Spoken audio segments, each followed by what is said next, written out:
Tem muitas histórias na Torá que parecem estranhas. Então, a primeira coisa, a gente tem que tomar cuidado antes de começar a julgar. Uma vez um sujeito, um Yehudi, chegou para o Rebbe de Kotsk. O Rebbe de Kotsk era conhecido por ser uma pessoa bastante harif, apimentada, assim, que não é a tradução certa, mas uma pessoa que falava o que tinha que ser falado na lata. Então esse homem começou a criticar, falou: eu estou lendo aqui a Torá, é um bando de pecadores. Esse provoca aquele, está toda hora tendo intrigas e problemas. O Rebbe logo parou ele no início e falou para ele: vamos parar por aqui. Deixa eu te explicar uma coisa. Dos pecados deles, Deus resolveu escrever a Torá. Das tuas mitzvot, Deus não vai escrever nenhuma Torá. Em outras palavras, ele quis dizer para ele: você, depois de muitos séculos, com o teu conhecimento limitado, quer começar a julgar a Torá e quer dar suas interpretações. Vamos começar devagar. E nós partimos do princípio que a Torá que nós lemos não é o primeiro plano, é o segundo plano. A Torá começa com Beit, Bereshit. A famosa pergunta: por que a Torá não começa com Aleph? Então, uma das respostas mais importantes é a seguinte: por mais conhecedor que você for da Torá, você não vai ultrapassar o Beit. Você nunca vai chegar no Aleph. Você nunca vai chegar a entender da perspectiva de cima para baixo. Você pode ver de baixo para cima. Você pode ter um entendimento humano de uma informação divina. Então, todos os personagens que estão na Torá e todas as histórias que estão na Torá são importantes, relevantes para nós. Aparentemente, numa realidade diferente, nós estamos com a mesma Torá. A Torá não muda, a Torá é relevante, e os personagens que estão na Torá, eles são especiais. Por mais que sempre tem o tzadik, o vilão, sempre você tem o Esav, você tem Ishmael, você tem Lavan, Itró, assim por diante. Na verdade, todos eles são pessoas ou representam níveis muito elevados. Então, se colocar da seguinte forma: a Torá, na sua essência, é uma realidade espiritual. Essa realidade espiritual depois acabou gerando homens, seres humanos aqui embaixo, que receberam esses nomes.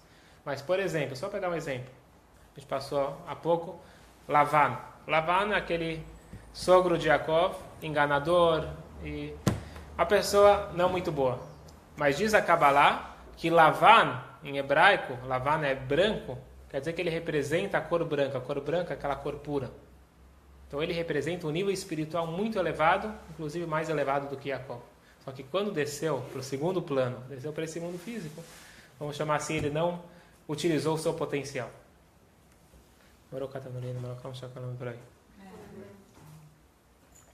Então isso aqui é só a introdução para a gente saber que as histórias da Torá devem ser estudadas mais a fundo. Se você estudar a Torá só como historinha, realmente tem livros muito mais profundos. Então muita gente desiste porque ele não consegue passar para um estudo mais profundo do texto. Então vamos fazer hoje uma releitura de algumas histórias que parecem estranhas na Torá. E principalmente falando de relacionamentos confusos. Vamos começar com o primeiro. Lot. Lot é o sobrinho de Abraham. Só resumindo um pouco da história dele. Você vê que ele é um personagem que aparece muito na Torá. Muitos detalhes da vida dele. E um cara que aparentemente não acrescenta em nada. Como a gente vê no final da história, não é um cara tão bom assim. Ele era sobrinho de Abraham, tudo bem. Mas a gente vê muitos detalhes das brigas dos pastores de Lot com os pastores de Abraham. Abraham se coloca em perigo de vida para salvar Lot. Ele vai lutar, enfrenta poderosos reis para salvar Lot. E Lot, em dado momento, ele escolhe ir morar no lugar mais imoral da época, que se chamava Sodoma. Um lugar, para vocês terem ideia, não só que eles não faziam generosidade com as pessoas, inclusive eles não queriam que pássaros comessem dos frutos da cidade deles. Então eles colocavam veneno para nem os pássaros poderem ter proveito. Essa é uma dessas pessoas de Sodoma, e foi lá que Lot escolheu morar. A lógica deles era a seguinte, não estou justificando eles, mas eles estavam num lugar muito rico, tinha riquezas naturais, e eles não queriam dividir com ninguém. Então eles fizeram uma regra que não pode, quem já foi morar lá está morando lá, agora não pode entrar ninguém novo. Se chegasse um pobre pedindo um pão, alguma coisa, se alguém desse para ele um pão, alguma coisa de comida, pena de morte. E o decreto celestial de destruição de Sodoma e Gomorra se deu porque um pobre, ele passou pela cidade e ele sobreviveu mais do que 3 dias. Então eles falaram, bom, tem alguém aqui dando comida para ele. Então foram descobrir quem era, foi uma jovem que ficou com pena, e pegaram e passaram mel em todo o corpo dela para ela ser mordida por abelhas até ela morrer. Então, não vamos entrar em todos os detalhes do que eles faziam, várias coisas cruéis, e chegou o momento que a Hashem falou, está precisando de uma purificação essa cidade. Os únicos que foram salvos dessa cidade era para ser Lot e a sua família. Então, olha só, novamente, Lot, ele merece que anjos vão até ele. Então, os anjos foram para a casa dele, o anjo salva ele. E é conhecida a história que na hora da fuga, a esposa de Lot olha para trás e se torna uma estátua de sal. Até hoje, se você for visitar Israel lá perto do Mar Morto com os guias, eles vão te levar para um lugar que eles falam que é estátua de sal. Se é ou não é, a gente não sabe, mas faz parte lá do turismo da área. E Lot, então, ele segue caminho, porque a regra era o seguinte, não pode olhar para trás. Vocês não merecem olhar para trás. Vocês estão sendo salvos por terem alguma coisa especial que a gente vai ver qual que é, mas aparentemente por ser da família de Abraão. Então vocês não podem olhar para ver a desgraça do que vocês deveriam estar participando também. E na hora que ela olha para trás, ela fica por lá. E Lot então continua com as 2 filhas. Tinha mais outras 2 filhas que não acreditaram e não saíram. Ficaram lá, já eram casadas, etc. Lot, ele está com medo de ficar perto de Abraão. O argumento dele foi o seguinte, Abraham é um tzadik, eu perto dele sou um perverso. Em Sodom, eu era o justo, lá era fácil, eu era o justo. Só que perto de Abraham eu vou me dar mal. Então ele pede lá para ficar numa das cidades, pede para Deus não destruir, porque eram 5 cidades, em Mitzar, ele acabou indo, eles foram para uma caverna. Então Lot, ele está numa caverna com as 2 filhas. As filhas têm certeza absoluta que este foi um segundo dilúvio. O primeiro dilúvio foi Noé, não muito tempo atrás, porque Abraão chegou a conhecer Noé, Abraão chegou a viver 58 anos enquanto Noé existia. Então, se lembrava do dilúvio e falou, bom, foi um segundo dilúvio, não sobrou ninguém na terra. Só nós. Então, a gente precisa agora tomar uma atitude, porque senão o mundo, a humanidade vai acabar. Então, as filhas de Ló decidiram ter filhos com Lot. E aconteceu um milagre, deixa eu ver já, com Lot, com o pai. Aconteceu um milagre que surgiu uma vinheda, fizeram vinho, embebedaram o pai, primeira noite a mais velha, segunda noite a segunda filha, e as 2 engravidaram essas 2 noites. Lot sabia, não sabia, provavelmente ele sabia já na segunda filha, ele soube o que aconteceu, mas ele também não se cuidou e tomou vinho novamente. Resumindo a história, cada um teve um filho. A mais velha tinha menos recato, ela falou, como ela deu o nome do filho? Moaf, em hebraico quer dizer Meaf, do meu pai. Então ela já declarou para todo mundo. Certo? Vocês verem aqui as filhas de Lot. Amon e Moab. Amon, a outra foi mais discreta, ela falou, Amon, é do meu povo. Um pouquinho mais discreta. Certo? Mas a gente vê que desse relacionamento, se vocês seguirem aqui o diagrama, então, de Moab vai sair Ruth, certo? Que é a bisavó do rei Davi. De Amon vai sair Naamá, que é a esposa do rei Salomão. É importante saber isso, que do rei Salomão e do rei Davi vai sair Mashiach. Então a gente já começa a ver o primeiro relacionamento bastante estranho, confuso, conturbado, e que de lá está saindo uma alma muito elevada, primeiro do rei Davi, rei Salomão, e Mashiach. Então a gente pegou aqui Abraham. Abraham ele tem um irmão, Haran. E esse é o pai de Lot, que é o sobrinho de Abraham. Então a gente já viu a história de Lot com as suas filhas. Agora vamos passar para o outro lado. Abraham ele tem um filho chamado Yitzhak. Yitzhak tem um filho chamado Yaakov. Yaakov tem 12 filhos. O quarto filho é Yehudá. Então, vamos contar agora a história de Yehudá. Yehudá, ele tem 3 filhos. Onan e Shelah. Então, Yehudá, encurtando a história, Yehudá ele procura uma esposa para o seu filho mais velho. E ele encontra um bom shidduch, que é Tamar. Tamar, filha de Shem, que é filho de Noah. Então, a neta de Noah. Era uma mulher extremamente bonita, fisicamente e espiritualmente. Ela era uma tzadeka. Uma mulher muito justa, muito bela, fisicamente e pela parte de alma. E ela se tornou a esposa do filho mais velho de Yehudá, Diz a Torá que esse não era uma boa pessoa, como aparentava. Ele pecou, etc. E ele foi castigado com uma morte celestial. Castigado, ou o filho mais velho de Yehudá. Não está aí no diagrama. Ele tem 3 filhos. O filho mais velho casou com Tamar. Existe uma regra, uma mitzvah da Torá que se chama Ibum. O que quer dizer Ibum?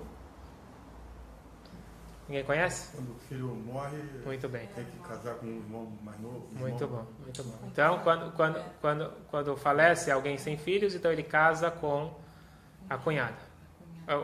Desculpa, casa com o cunhado. A cunhada casa com o cunhado. Foi o que aconteceu aqui. Faleceu e casou com Onan, que era o segundo filho. Onan também falhou, acabou falecendo prematuramente. E Yehudá tem certeza que é culpa da esposa, ela que está matando os filhos dele. E ela não sabe que era culpa dos filhos e ela era uma tzadeka. Então, chegou agora pela halachá, pela lei, deveria passar e casar com o terceiro filho. Shelah. O Yehudá fala para ela, espera um pouquinho, ele é muito jovem ainda, espera um pouquinho, em outras palavras, queria enrolar Tamar. E o tempo foi passando. E Yehudá perde a sua esposa. E é dito que ele vai para uma viagem de negócios. E no meio do caminho, numa encruzilhada, ele vê uma mulher muito bonita. A gente tem que lembrar que antes da entrega da Torá, as leis de casamento eram um pouco diferentes. E ele, em outras palavras, pergunta para ela qual é o preço dela. Mas isso é o que está no literal da Torá. Mas se você for ver nos comentaristas, ele não toca nela antes de casar com ela. Ele fez uma rupá. Só que naquela época, a rupá podia ser por uma noite, porque depois não tinha o get. Não, era um processo um pouco diferente antes da entrega da Torá. Mas ele casou com ela. E ela engravidou. E voltando para a história, ele perguntou para ela qual era o preço. Ela falou: você me manda depois o pagamento, mas me deixa uma garantia. Então pediu o anel dele, o cajado e o casaco dele e deixou isso de garantia com ela. Ele não sabia que era nora, porque era uma mulher muito recatada na casa do sogro, na casa dos filhos. Era uma tzadeka e ela estava diferente, tinha passado um tempo, etc. E Yehudá não percebeu que era a nora dele. Ele manda no dia seguinte um dos seus funcionários procurar a mulher para pagar e pegar de volta os objetos dele. Todo mundo fala: não existe essa mulher aqui, não existe. Porque realmente Tamar ela não ficava no meio da rua. Foi só um caso específico porque ela sabia que Yehudá estava passando por lá. Depois de um tempo, Yehudá ficou sabendo que ela está grávida. Falou: que vergonha, como você fez uma coisa dessa? Você está predestinada para o meu filho. Então, de certa forma, não é noiva, mas seria uma espécie de noiva, porque ela está... Ou quando tem esse caso, ou você casa, que é chamado Ibum, ou Halitza, ou você faz o divórcio, que é chamado de Halitza. Então, Yehudá falou, ela vai ter que ser penalizada. E a pena para uma filha de alguém muito importante que faz uma coisa dessas é ser queimada. Não vamos entrar agora nas questões de penas da Torá. Não é castigo, tudo é uma forma de purificação, elevação, etc. Mas não vamos entrar nessa questão polêmica agora. Mas isso que está na Torá. Ela foi condenada e ela foi levada e ela não abriu a boca. Na hora que ela está sendo levada para ser queimada, ela falou para... Faz um favor. Leva esses objetos para Yehudá, se ele quiser saber quem é o pai. E naquele momento, o Yehudá podia manter o prestígio dele e ficar quieto. Ele imediatamente foi humilde, confessou e falou: Satka mimene, ela é mais justa do que eu fiquei enrolando ela é mais justa do que eu. E salvou a vida de Tamar e dos gêmeos que estavam na barriga de Tamar. Essa história, esse relacionamento, dá origem a esses dois filhos, Peretz e Zerach, certo? Os gêmeos, filhos desse relacionamento de Yehudá e Tamar. De Peretz vai sair Boaz, certo? Então a gente já viu de onde que veio Ruth, e agora a gente viu de onde veio Boaz, e agora a gente passa para a terceira história, que é a história de Boaz e Ruth. Até aqui está claro? Essa é uma história que a gente lê todo ano, pelo menos uma vez por ano, em Shavuot. Megillat Ruth. É um Megillah bastante... É um dos livros do Tanakh. É um livro interessante para ver a base e a origem da questão de conversão. Então, ela foi a primeira Gioret. A todas as bases da Halachá, da lei judaica, como que deve ser feita uma conversão, a gente aprende da história de Ruth. Então, vamos começar do início. Existia um homem chamado Elimelech, que ele era um rico comerciante que morava em Israel. E começou uma crise muito forte, uma seca muito grande em Israel. Todo mundo passando fome. E ele, Baruch Hashem, tinha suficiente para ele e para os outros. Só que ele cansou de ser aquele que ajudava todos. Então, em vez de ele incorporar o verdadeiro mérito de tzedakah, ele falou, sabe o que? Eu cansei desse negócio, todo mundo vem me pedir ajuda, vou embora. Fugiu, deixou os necessitados e ele foi cuidar da vida dele. Ele foi para Moab. Certo? Em Moab, eles acabam lá se assimilando, acabam se entrando na cultura local, os filhos acabam casando com moabitas. Moab seria o que? Jordânia? Seria Jordânia? Não sei. Acho que é. Pode ser.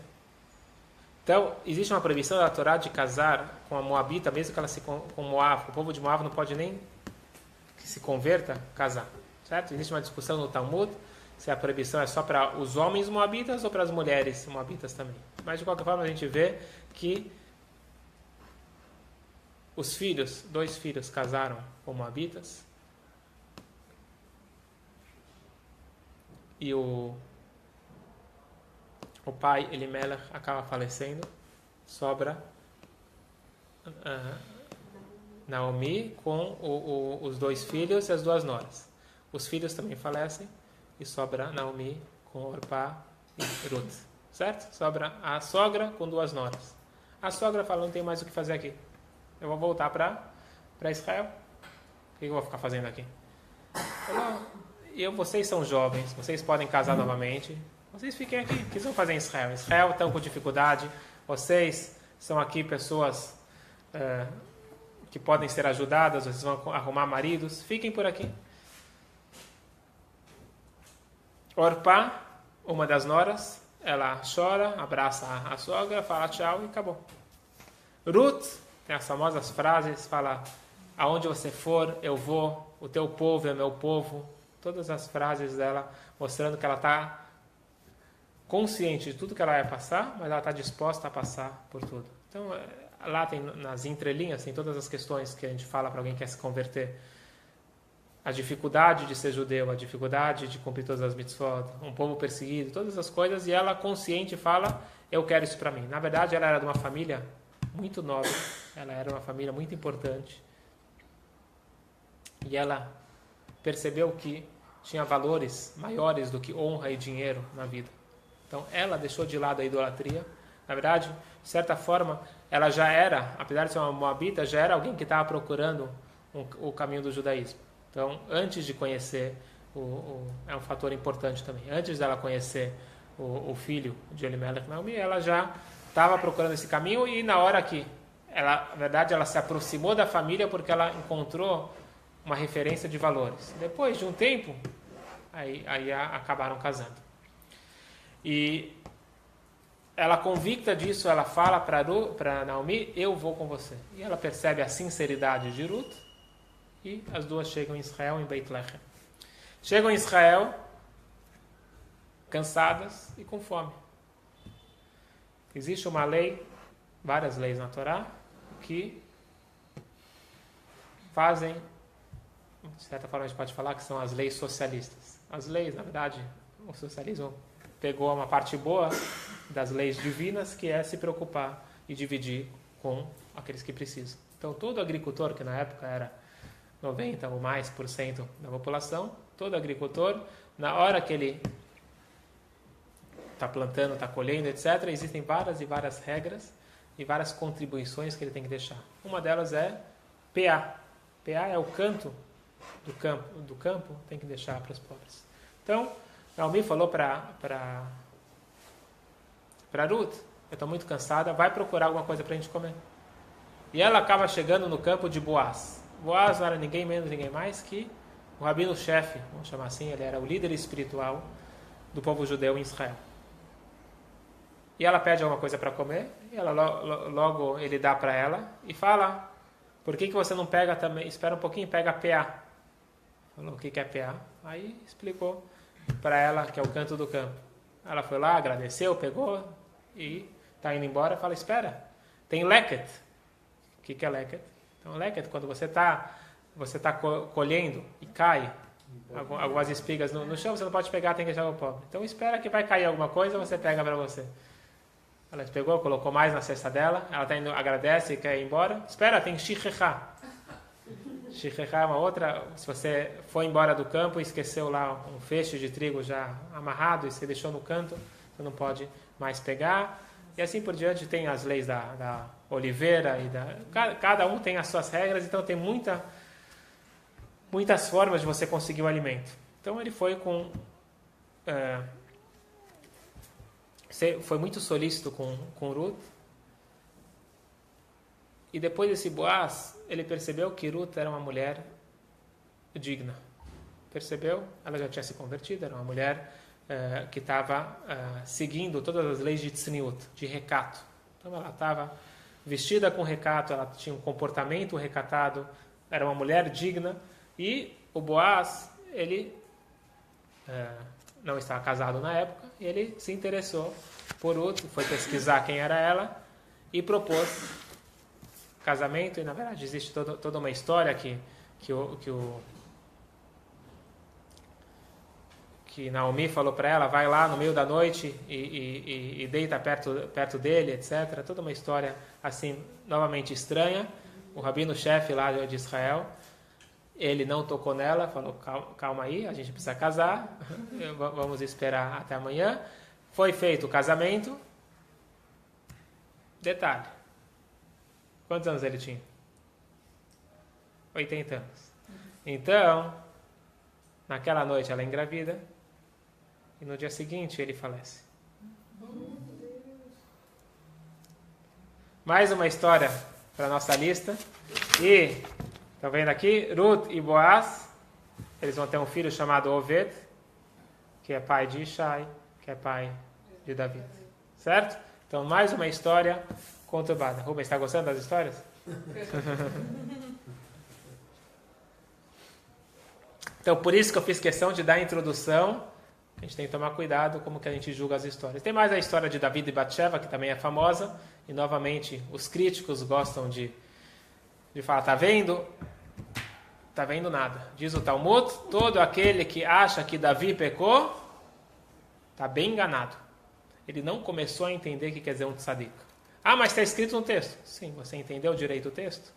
Então faça uma releitura. Isso pode ser uma aula à parte, a história de David e Batsheva, mas hoje vamos focar nessas 3 histórias e mostrando como que a origem de Mashiach, que deveria ser a alma mais pura, mais refinada possível. Da onde que vem essa alma? Ela vem de histórias e relacionamentos conturbados. Qual que é a explicação para isso? Eliel? Não sei lá. Não sabe.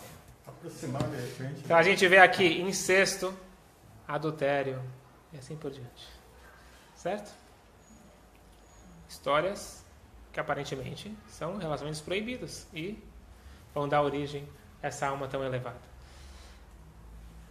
Por que atos tão profanos para uma missão tão sagrada? Vamos começar com a explicação mais simples.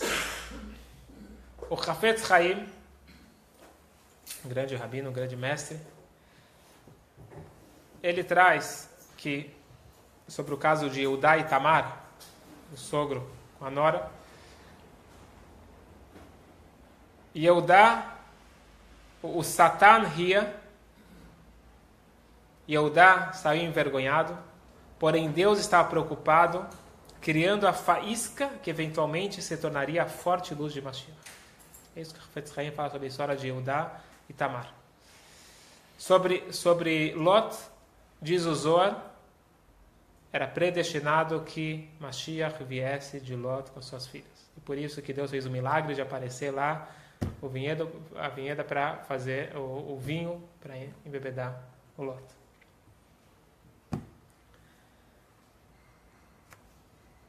Diz o Hafetz Haim o seguinte: no mundo nós temos 2 forças contrárias, oponentes, e ambas são muito fortes. Você tem o bem e a ausência do bem. Não existe mal. Você tem o bem e a ausência do bem, do mal. Nós chamamos de mal, porque a gente não consegue enxergar. Isso nós chamamos de clipar, uma casca, que ela encobre a Kedushá, encobre a santidade. Essas forças, elas são equilibradas. Para poder existir o livre-arbítrio, tem que ser equilibrado. Se fosse claro e óbvio que aquele que coloca tefilim consegue ganhar dinheiro, aquele que não coloca não ganha dinheiro, todo mundo ia colocar tefilim. Então, não pode ser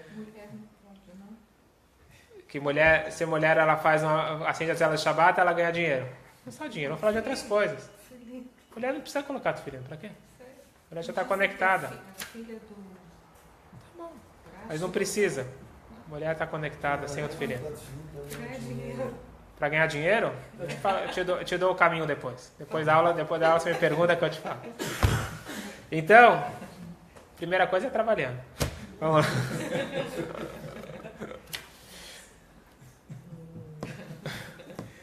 Então é o seguinte.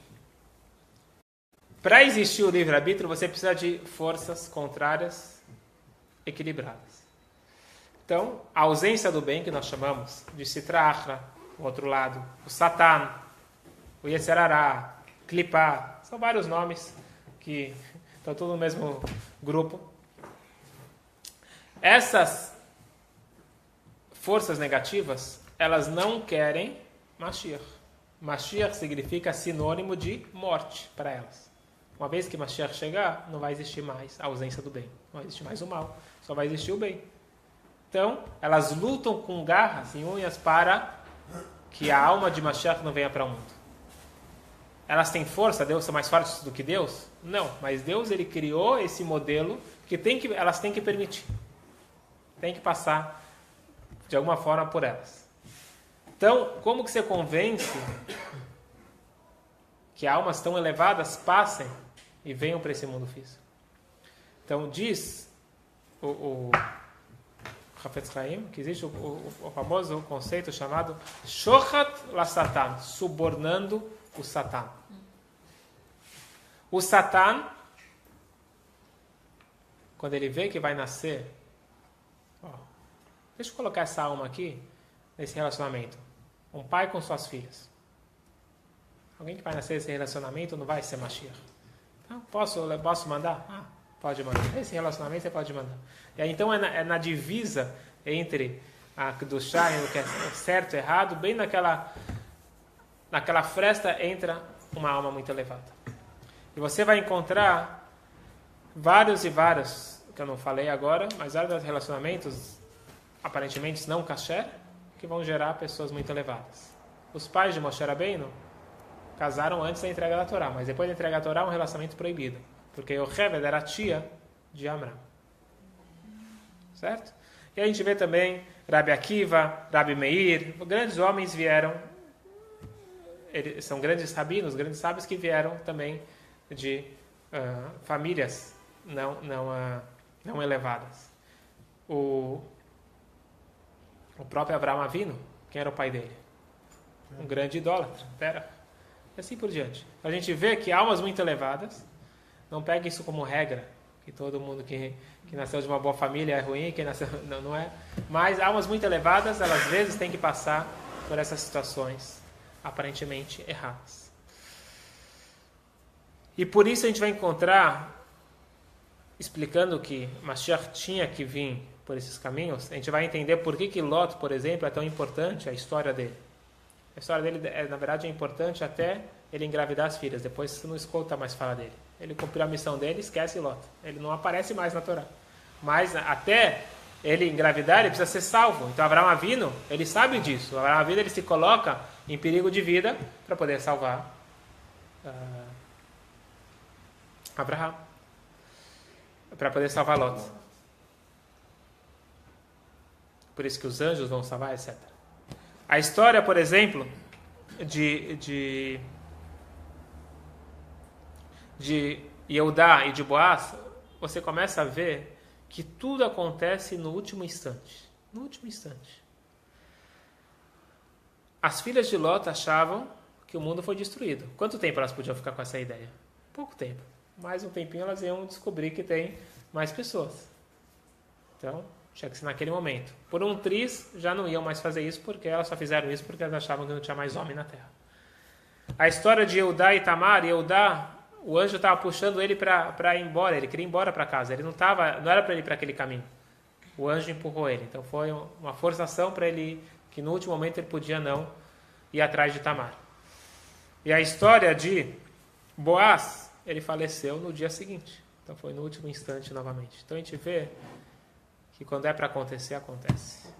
Então quando é para chegar Mashiach, Hashem vai fazer e não vai fazer esperar passar nenhum segundo a mais. Então essa é a explicação clássica que diz que esses relacionamentos deram a origem a Mashiach porque tinha que ser por esse caminho para poder subornar o Satã, para poder permitir que almas tão elevadas viessem para o mundo.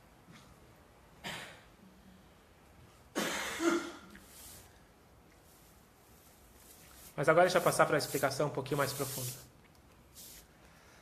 Explicação da Kabbalah. Mas para isso a gente precisa prestar atenção para não interpretar da forma errada. Rubens, está comigo?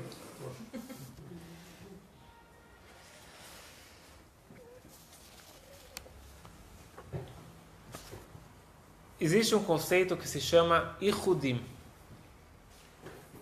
Isso dá para explicar muita coisa. Dá para a gente entender bastante coisa quando você entender como que funciona a energia que vem para esse mundo. Então a energia para vir para esse mundo, ela precisa nascer. Como que nasce essa energia? Através de um relacionamento de um homem e de uma mulher, de macho e fêmea. Então, nas forças espirituais, chamadas Sfirot, você tem o elemento masculino e o elemento feminino. E a regra é sempre o seguinte: o doador é chamado de masculino e quem recebe é chamado de feminino. Assim como na formação de um ser humano acontece que o homem dá material e a mulher desenvolve, no processo espiritual também existe, que a mulher recebe a energia do homem, então o masculino dá para o feminino, e isso gera filhos, que é a energia que vai descer para esse mundo. Então, dependendo do nível dos pais, vai ser o nível dos filhos, espiritualmente falando.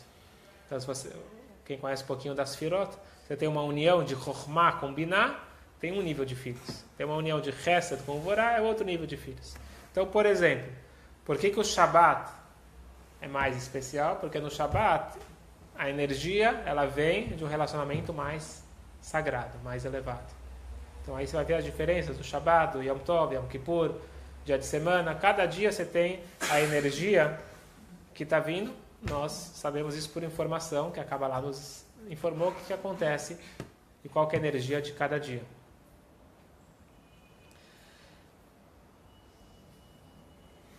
Você falou sobre o Tefilin. O Tefilin é para puxar um tipo de energia. Então a mulher não precisa puxar esse tipo de energia, precisa puxar outro tipo de energia. Então quando a gente confunde as coisas, não está dando... Se você apertar o botão errado, não vai vir a resposta certa. Então cada um tem o seu tipo de energia do dia e o tipo de pessoa, etc. Assim também o Cohen é um tipo de energia. O Levi é outra, o Israel é outra. Então cada um tem a sua forma de conexão. Dizem nossos sábios que para vir uma energia muito forte para esse mundo, tem que ter um relacionamento chamado pai e filha, irmão e irmã. Então todos os relacionamentos de incesto são os relacionamentos mais sagrados que existem, que podem possibilitar que venha a energia mais forte para esse mundo. Deus, ele chama o povo judeu de minha mãe, minha filha e minha irmã. E é dito que Deus tem um relacionamento com o povo espiritual. Deus é o homem, nós somos a mulher. Então nós recebemos esse... E Deus nos chama dessa forma mais sagrada, que é a forma mais íntima que tem, entre homem, entre irmão e irmã, pai e filho, etc. Por que então é proibido? Antes da Torá ser dada, que eram almas mais elevadas, era permitido. E você vê que os casamentos eram entre irmãos. Com quem da onde você acha que nós viemos? Adão e Eva tiveram filhos. E quem foram as esposas? As filhas de Adão e Eva. Eram irmãs. E assim por diante. Com quem os filhos de Jacó, com quem casaram?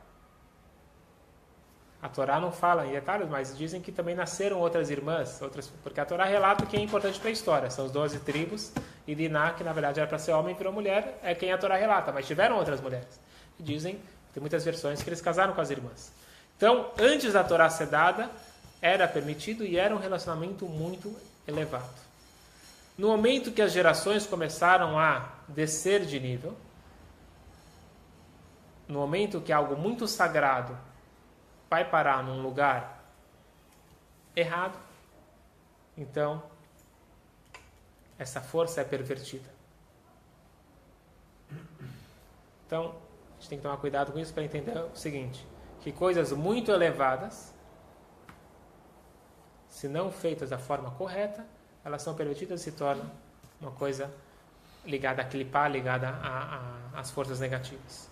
Então, depois que a Torá foi dada, foi proibido esses relacionamentos, que hoje são chamados incesto, arayot, tudo que é proibido pela Torá, na verdade, na sua origem, é muito sagrado. Então, no plano espiritual, isso existe.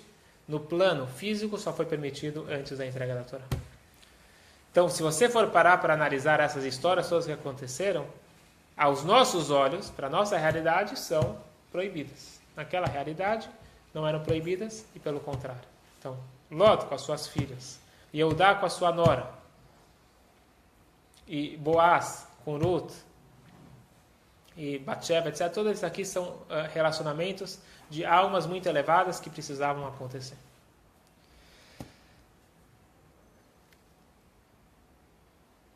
Pode continuar com isso? Depois eu discuto em casa. Não precisa discutir. Discuto. Escuta em casa.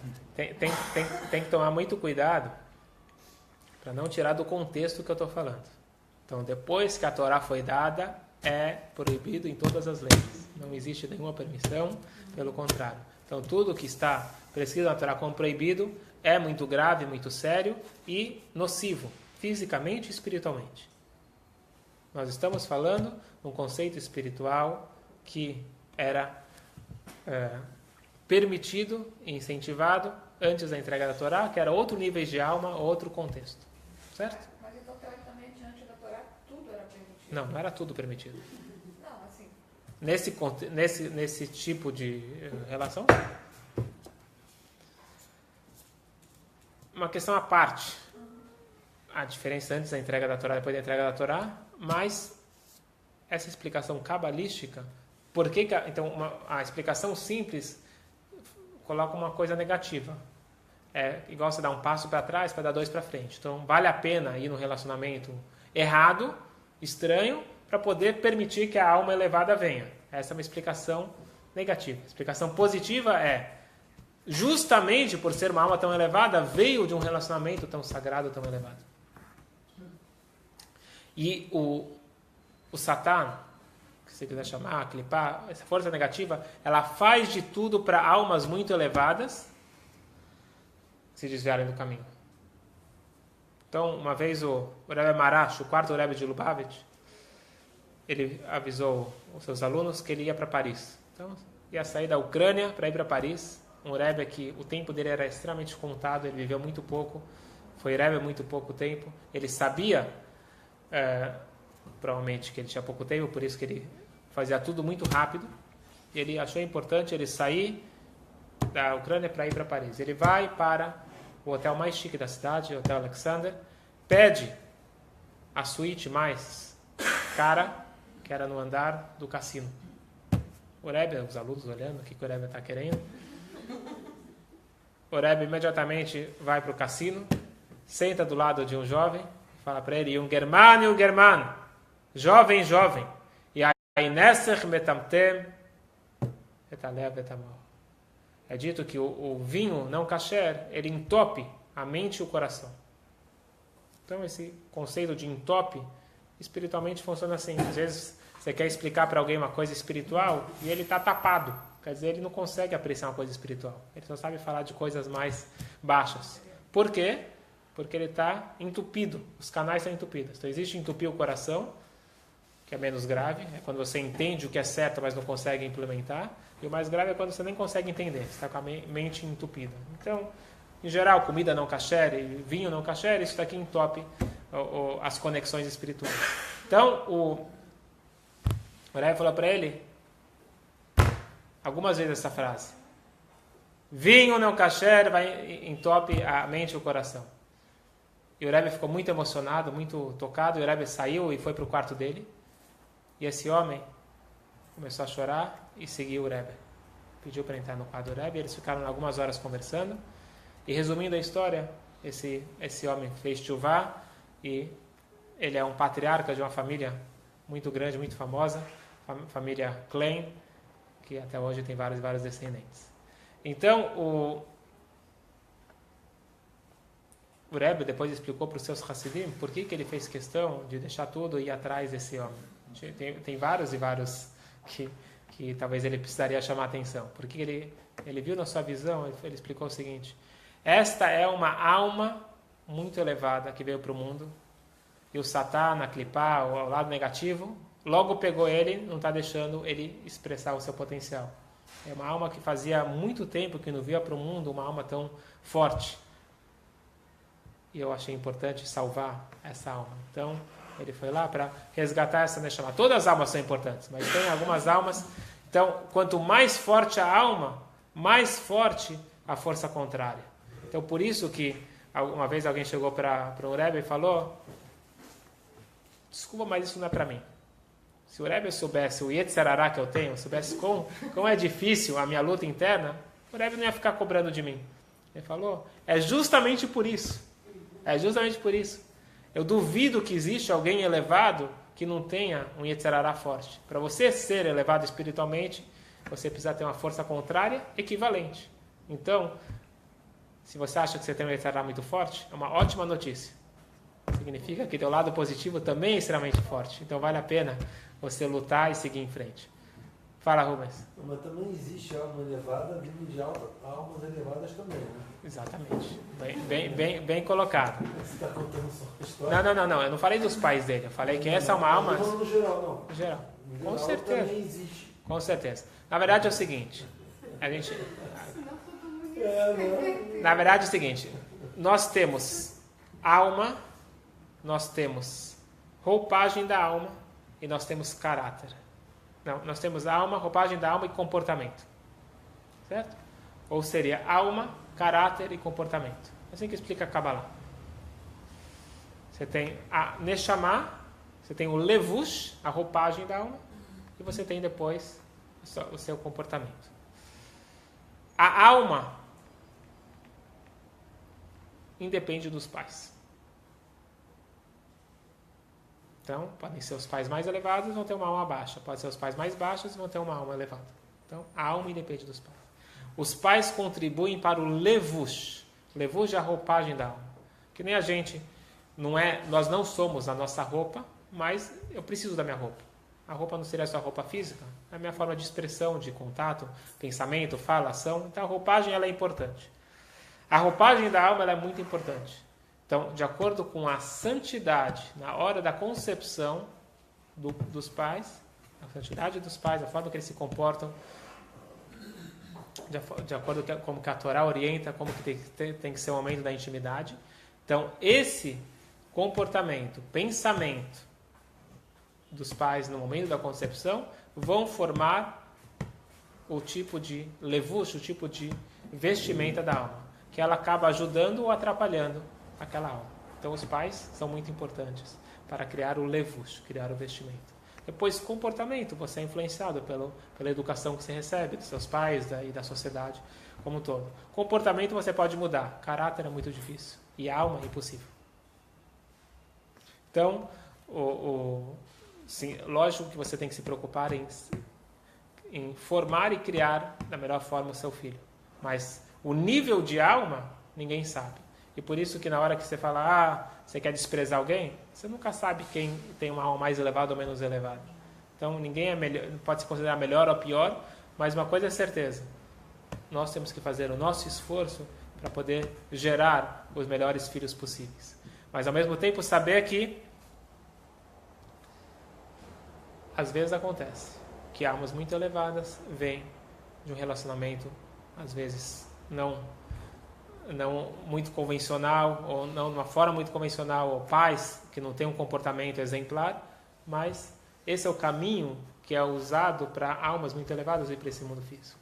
Resumindo, nós não podemos julgar ninguém, e muito menos as histórias da Torá. As histórias da Torá são sagradas, são muito elevadas. Primeiro elas estão falando num plano espiritual, depois mesmo quando elas estão falando num plano físico, nós não podemos achar que nós sabemos quem é cada um, então esse é bom, aquele é... É melhor contar a história como ela é, e cada vez se aprofundar mais, e a cada ano tem que ser uma releitura. É lógico que não é uma releitura da nossa cabeça, invenção. Tem gente que gosta de pegar o texto e ficar inventando. Não é isso. É releitura, é uma coisa interessante. Cada ano pega um comentarista da Torá, não falta. Acabou de sair em português, começou a sair agora, Ora Chaim. Pega um comentarista da Torá e estuda de acordo com aquele comentarista. Tem o Nachmanides, tem Ebenezer, tem N comentaristas para você ir se aprofundando e passar um pouco do nível primário. Ficar só lendo a historinha, então a gente fica com aquela noção muito básica do judaísmo. Então vale a pena a Torá, a gente estuda todo ano e lê todo ano, mas a gente tem que ler a cada ano de uma nova forma. Para que a gente possa apreciar a Torá, saber que tem vários segredos, tem muita espiritualidade, é sagrada, todos os relacionamentos são sagrados, tudo que consta lá é sagrado. Nós, com a nossa mente ilimitada, a gente pretende a cada vez conhecer um pouquinho mais. Alguma dúvida? Você está falando da liberação da energia, tipo, lembra quando quebra seu copo no casamento, né? Sim. Lembrou que, tipo assim, seria um momento assim, de tragédia, de quebrar o copo, na verdade, foi para liberar uma energia muito grande, né? Então, onde poderia ser visto, interpretado como uma tragédia familiar, de repente, um momento de energia muito grande para ter uma mudança necessária, de repente. Né? Mas está falando relacionamento aqui com... Não, foi tipo assim, o rompimento de um copo, Sim. A liberação de energia que tem disso, para uma tragédia familiar dessa que ocorrer aqui e tal, entre aspas, que foi um momento onde teve uma liberação de energia muito grande, né? Pode ser. Um rompimento de paradigma, uma coisa assim. Né? Existe esse conceito que você está falando de quebrar o copo, de dar sempre algum pedaço, uma parte do que nós estamos fazendo para o Satã não nos atrapalhar. Então, um exemplo. Quando a gente corta a halá no Shabat, a gente corta um pedacinho da halá, a gente deixa lá e não come. Já ouviu falar isso? Não. Deixa um pedacinho da halá para não comer. Se a força negativa quer pegar alguma coisa, que pega isso. Tem gente... Hã? Não sabia disso? Como quem deu pro santo. Não. Tem que queimar, né? Não vamos comparar, certo? Então, mas existe esse conceito, tem vários e vários exemplos onde a gente faz e deixa alguma coisinha para aclipar, para o Satanás. Você tem que pegar alguma coisa, pega e vai embora. Isso aí, você tá Não pedindo, atrapalha, né? exatamente. Que a gente possa ter só coisas boas, só para fotos, se Deus quiser.